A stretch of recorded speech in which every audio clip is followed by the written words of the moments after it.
Hello everyone, कैसे हैं आप सभी लोग। उम्मीद करती हूँ बढ़िया होंगे। आज है 29 नवंबर और इसमें हम डिस्कस करेंगे इंडियन एक्सप्रेस और द हिंदू के कुछ इम्पॉर्टेंट आर्टिकल्स को। ठीक है। जो पहली न्यूज़ आती है वो आती है माइकोप्लाज्मा न्यूमोनाई से रिलेटेड। अब ये क्या है न्यूज़, जैसा कि हमने कुछ टाइम पहले पढ़ा था कि चाइना जो है, नॉर्दर्न चाइना, वहाँ पे अराउंड मिड अक्टूबर से कुछ इन्फ्लुएंजा केसेस या न्यूमोनिया के केसेस काफ़ी बढ़ रहे थे बच्चों में। उससे रिलेटेड ये न्यूज़ है। ठीक है। और इसके लिए रिस्पॉन्सिबल बताया जा रहा है एक बैक्टीरिया को जिसका नाम है mycoplasma pneumoniae.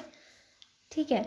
Clusters of undiagnosed pneumonia in children and respiratory diseases were reported in northern China, and these are attributed to the circulation of various pathogens such as Mycoplasma pneumoniae. अब ये कोई नया microbe नहीं है, पहले भी था ये, लेकिन अभी जो हुआ है ना, इसका काफ़ी वाइड स्प्रेड आउटब्रेक हुआ है।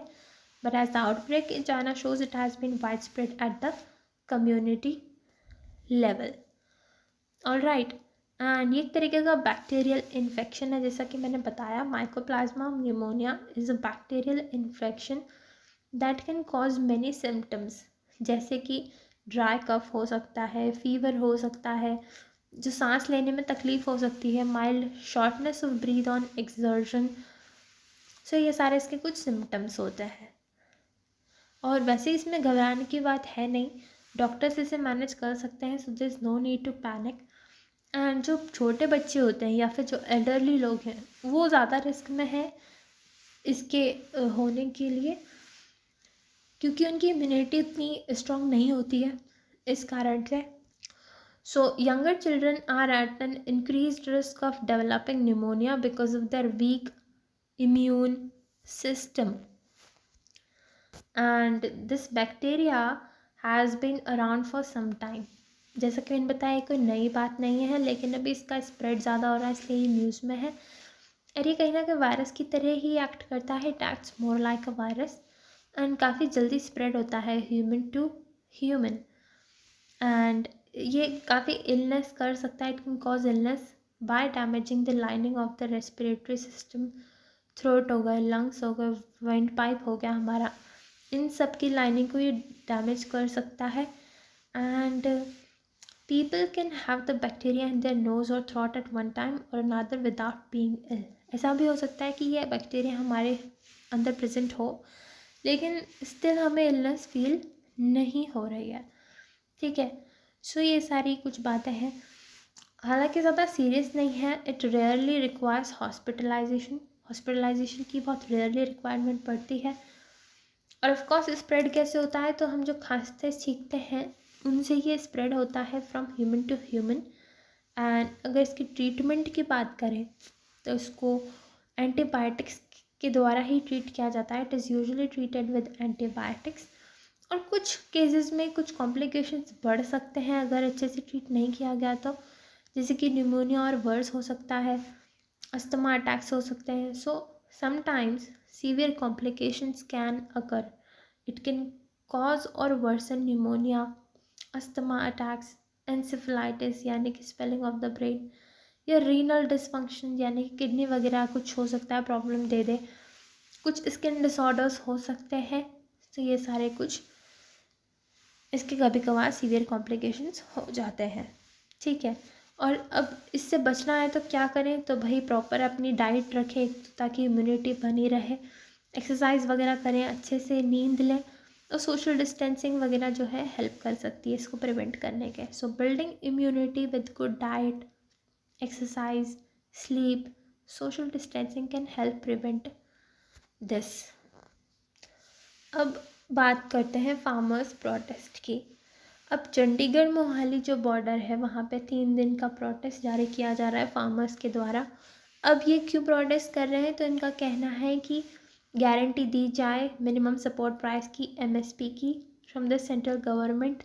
और आपको याद होगा कुछ टाइम पहले अराउंड साल भर इनका काफ़ी ज़्यादा जो है प्रोटेस्ट चला था against the farm laws.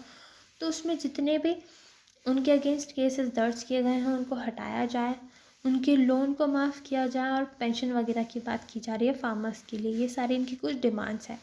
So demand guarantee for minimum support price from the central government, withdrawal of cases registered against farmers during the year long agitation against the now repealed farm laws, waiver of डेब्ट, pension for farmers, ये सारी इनकी कुछ demands हैं। ठीक है, अब minimum support price क्या होता है ना, बेसिकली हम सब जानते हैं कि एग्रीकल्चर की जब बात करें तो हमारे कंट्री में ये ज़्यादा रेम्यूनरेटिव एक्टिविटी नहीं है, उससे हमें ज़्यादा प्राइस नहीं मिलता हमारे फार्मर्स को। ठीक है, उनकी इनपुट प्राइसेस काफ़ी होती है, उनको इन्वेस्टमेंट काफ़ी करना पड़ता है उसमें, उसके बावजूद भी क्योंकि हमारा मानसून डिपेंडेंट है एग्रीकल्चर, तो उसमें कुछ गारंटी नहीं होती कि उतना अच्छा रिटर्न मिल जाएगा या नहीं मिलेगा। इनकी प्राइसेस में भी, क्रॉप्स के प्राइसेस में फ्लक्चुएशंस आते रहते हैं, तो इस वजह से कुछ गारंटी नहीं होती रिटर्न की। तो इस इनस्टेबिलिटी से बचाने के लिए सरकार क्या करती है, किसानों को बोलती है कि आप अपना जो भी आपकी क्रॉप होगी उसको हम कम से कम आपको इतना दाम तो मिलेगा, एक मिनिमम प्राइस सेट कर देती है कि कोई नहीं खरीदेगा अगर आपसे, तो हम तो कम से कम आपसे ख़रीद ही लेंगे इस मिनिमम सपोर्ट प्राइस पे। और इससे फार्मर को सपोर्ट मिल जाता है, उसको थोड़ा ठीक ठाक प्राइस मिल जाता है, जिससे उसको अगले बार की जो भी फसल उगाएंगे उसको इनपुट्स वगैरह जो खरीदने होंगे उसमें उनको हेल्प मिल जाएगी। तो इसलिए इसको मिनिमम सपोर्ट प्राइस बोलते हैं, क्योंकि फार्मर्स के सपोर्ट के लिए है और बहुत ही मिनिमम प्राइस हम इसमें डिसाइड की जाती है। So it is the price set by the government to ensure that farmers receive a guaranteed minimum price for their agricultural produce। अब ऑन पेपर बात करें तो कहते हैं कि 23 क्रॉप्स के लिए डिक्लेयर होती है, हालांकि रियलिटी में एक दो क्रॉप्स के लिए ही डिक्लेयर की जाती है और कुछ ही एरियाज़ में प्रोक्योर किया जाता है।